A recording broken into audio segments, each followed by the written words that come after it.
Pourquoi Duryodhana se sentit insulté à la fin du sacrifice Rajasuya? Le roi Yudhishthir était une âme magnanime. Sa nature plaisante incitait tout un chacun à se lier d'amitié avec lui, si bien qu'on lui attribua le qualificatif de Ajata Shatru, signifiant qu'il ne s'était jamais fait un ennemi. Il avait invité tous les membres de la dynastie Kuru à prendre en charge l'un ou l'autre des divers aspects de l'organisation du sacrifice Rajasuya. Bhimasena, par exemple, se vit confier les cuisines et Duryodhana la trésorerie. Sahadev devait veiller à la réception, Nakula à l'approvisionnement et Arjuna au confort des aînés. Le plus étonnant est que Krishna, le Seigneur suprême en personne, se chargea de laver les pieds de chacun des invités à leur arrivée. La reine Draupadi, la déesse de la fortune, devait organiser la distribution de la nourriture, et Karna, célèbre pour sa charité, eut la responsabilité des dons. Et de même, Satyaki, Vikarna, Hardikya, Vidura, Santardana, Burishrava et autres fils de Balika eurent tous à remplir une fonction précise lors du sacrifice Rajasuya. Leur affection pour le roi Yudhishthir les attachait tant à lui qu'ils n'avaient tous qu'un désir, lui plaire.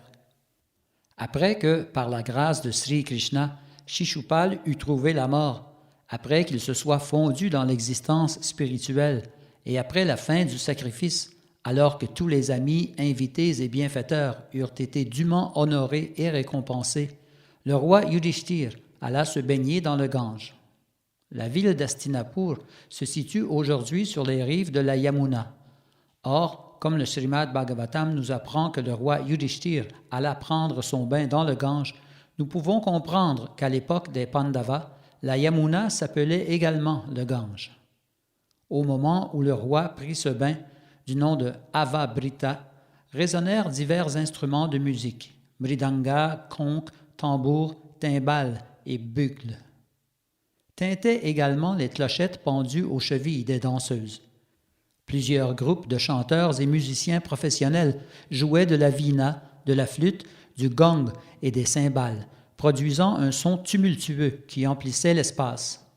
Les hôtes royaux venus des empires de Srinjaya, de Cambodja, de Kuru, de Kekaya, de Kosala et de nombreux autres se trouvaient présents, portant leurs drapeaux respectifs et escortés d'éléphants somptueusement décorés, de chars, de chevaux et de guerriers. Tous passaient en procession et devant eux le roi Yudhishthir. Les exécutants, prêtres, ministres du culte et brahmanas accomplissaient un sacrifice et tous chantaient avec force les hymnes védiques. Les Devas, les habitants de Pitriloka et de Gandharvaloka, ainsi que de nombreux sages, jetèrent en pluie des fleurs du haut des cieux.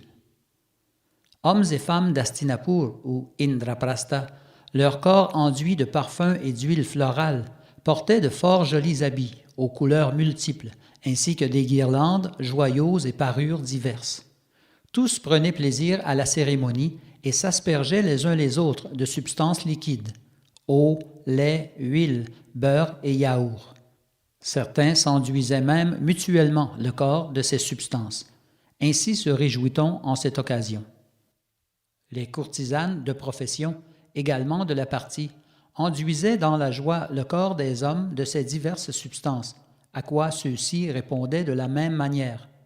Au liquide avait été mélangé du curcuma et du safran, les colorant ainsi d'un jaune brillant. Afin d'observer la grande cérémonie, plusieurs parmi les épouses des Devas étaient venues dans leurs aréonefs et on pouvait les voir dans le ciel. Les reines de la famille royale firent également leur apparition sur les lieux, sur différents palanquins, somptueusement parés et entourés de gardes du corps. Alors Sri Krishna, cousin maternel des Pandavas, et son meilleur ami, Arjuna, aspergèrent le corps des reines des divers liquides. Celles-ci en furent tout embarrassées, mais leurs merveilleux sourires continuèrent d'illuminer leurs visages. Du fait des liquides, les saris dont elles étaient vêtues se détrempèrent, et les diverses parties de leur corps gracieux, notamment leur poitrine et leur taille, se firent visibles en transparence. Les reines, elles aussi, avaient apporté des seaux de substances liquides qu'elles aspergèrent sur le corps de leurs beaux-frères. Alors qu'elles s'amusaient ainsi, leurs cheveux devinrent lâches et les fleurs décorant leur corps tombèrent au sol.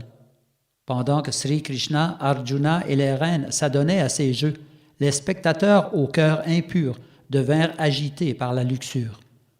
En d'autres mots, de tels divertissements échangés entre hommes et femmes purs sont source de joie, mais ils ne font qu'entraîner la concupiscence chez ceux qu'entache la matière. Le roi Yudhishthir, dans un splendide char tiré par d'excellents chevaux, trônait parmi ses reines, Draupadi et d'autres. Les festivités du sacrifice se déroulaient avec tant de faste qu'on eût dit Rajasuya en personne, accompagné des divers éléments du sacrifice. À la suite du sacrifice Rajasuya, on s'acquitta du rite védique ayant pour nom Patni Sangyaja. Ce sacrifice accompli en compagnie de l'épouse, les prêtres du roi Yudhishthir le célébrèrent également. Lorsque la reine Draupadi et le roi Yudhishthir pratiquèrent ainsi leurs ablutions, Avabrita, les citoyens d'Hastinapur et les Devas, de joie, se mirent à battre les tambours et à sonner les trompettes, tandis que du ciel tombaient en pluie des fleurs. Lorsque le roi et la reine eurent achevé leur bain dans le Gange, tous les autres citoyens, membres de différents varnas, Brahmana, Kshatriya, Vaishya et Shudra, se baignèrent à leur tour dans le Gange. Les écrits védiques recommandent particulièrement de se baigner dans le Gange, car un tel bain a pour effet d'anéantir les suites de toutes nos fautes. Aujourd'hui encore, ces bains sont pratiques courantes, notamment à l'occasion de certains jours particulièrement propices, où des millions de gens s'y livrent. Après ces ablutions, le roi Yudhishthir revêtit un nouveau vêtement de soie ainsi qu'un châle et se para de joyaux précieux. Mais il offrit également vêtures et parures à tous les prêtres et aux autres participants du sacrifice. Ainsi reçurent-ils tous les honneurs du roi. Il montrait d'ailleurs constamment une égale déférence à ses amis, aux membres de sa famille, à ses bienfaiteurs et à tout son entourage. Grand Vaishnav, grand dévot de Narayan, il savait comment se montrer attentif à tous les êtres. L'effort des philosophes mayavadis pour reconnaître Dieu en chaque homme ne conduit qu'à une fausse unité de tous les êtres.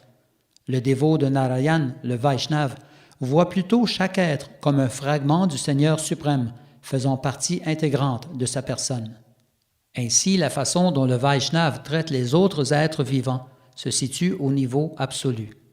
Et de même qu'on ne peut porter à une partie du corps moins d'attention qu'aux autres, puisque toutes appartiennent au même corps, le Vaishnav ne fait pas de distinction entre l'homme et l'animal ou tout autre être.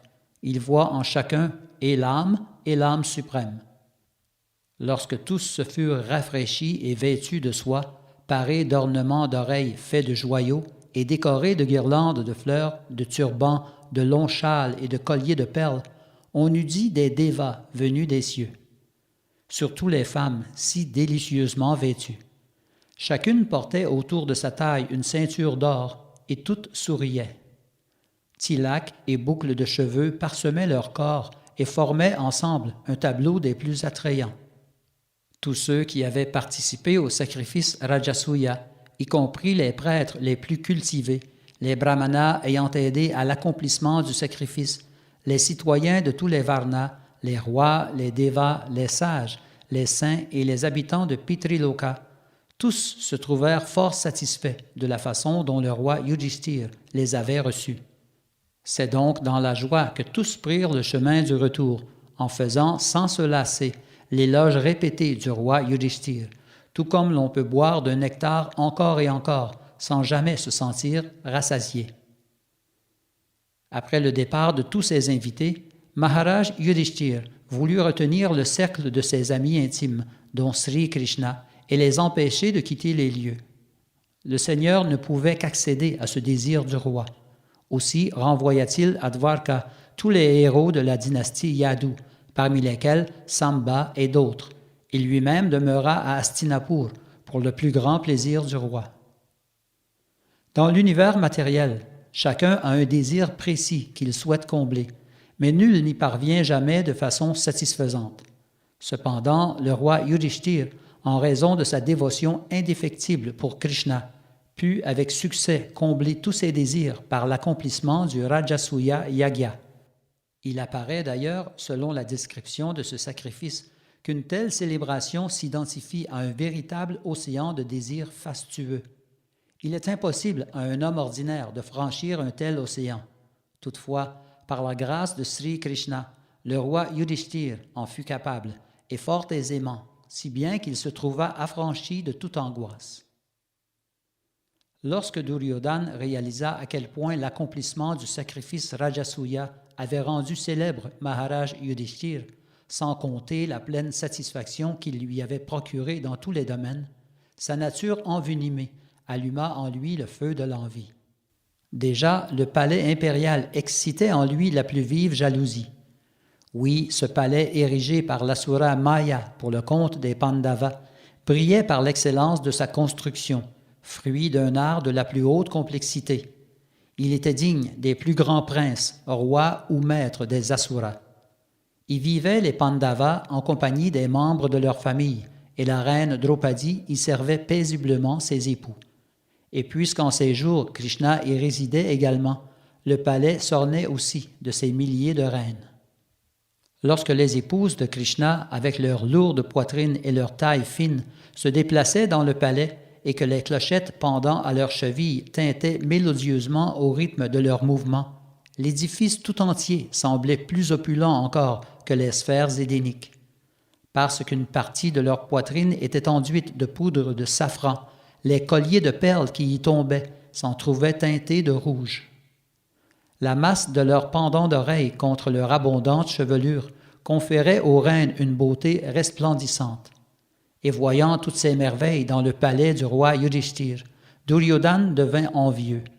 Son envie et sa concupiscence s'aggravaient spécialement à la vue de la beauté de Draupadi, car il avait chéri pour elle une attraction particulière depuis les premiers jours de son union avec les Pandavas.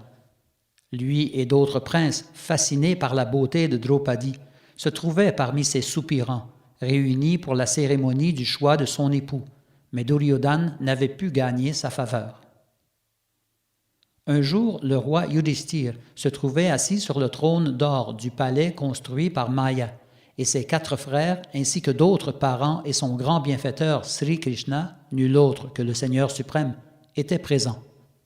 L'opulence matérielle du roi ne semblait pas alors inférieure à celle de Brahma. Comme il se trouvait donc sur son trône, entouré de ses amis, et que les conteurs lui offraient des prières sous forme de chants mélodieux, Duryodhana, accompagné de son frère cadet, arriva au palais. Il était coiffé d'un casque et portait dans sa main un sabre. La colère et l'envie l'habitaient sans cesse. Pour un rien, il devint furieux et adressa au portier des mots perçants. Il s'était irrité du fait qu'il n'avait pu distinguer une pièce d'eau du sol ferme. En divers endroits, Maya avait en effet décoré le palais de façon que l'on puisse prendre de l'eau pour de la terre ferme et vice-versa. Duryodhana avait été victime de ce jeu trompeur et aveuglé qu'il était, alors qu'il traversait de l'eau pensant qu'il s'agissait de terre ferme, avait fait une chute. Les reines se mirent aussitôt à rire, amusées par l'incident. Le roi Yudhishthir, pour sa part, pouvait comprendre les sentiments de Duryodhana. Aussi tenta-t-il d'empêcher les reines de rire, mais Krishna lui signifia qu'il ne devait pas les priver de ce plaisir. Le Seigneur avait désiré que Duryodhana soit ainsi illusionné et que tous puissent se divertir de son comportement insensé. À leur rire, Duryodhana se sentit profondément insulté, et de colère, ses poils se dressèrent sur son corps. Outragé, il quitta sans délai le palais, la tête basse. Il demeura silencieux et ne protesta point. Lorsqu'il quitta ainsi les lieux, furieux, chacun regretta l'incident, et le roi Yudhishthir s'en montra personnellement fort désolé. Krishna, lui, demeura silencieux. Il ne prononça aucun mot pour ou contre l'incident. Il apparaissait que Duryodhana avait été mis dans l'illusion par la volonté suprême de Sri Krishna. C'est d'ailleurs là que naquit l'hostilité qui devait opposer par la suite les 2 clans de la dynastie Kuru. L'incident s'inscrivait donc décidément dans le plan de Sri Krishna, en vue d'accomplir sa mission, celle d'alléger le fardeau du monde.